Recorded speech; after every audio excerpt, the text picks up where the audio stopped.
நீதான்.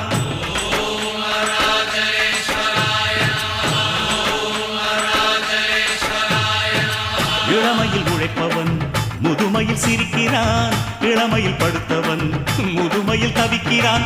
உனது ரத்தமும் எனது ரத்தமும் உறவு ரத்தமடா, நீயும் நானும் நானும் நீயும் நிறத்தால் குணத்தால் ஒன்னடா. அதாண்டா இதாண்டா அருணாச்சலம் நான் தாண்டா, அன்னை தமிழ்நாட்டில நான் அனைவருக்கும் சொந்தண்டா.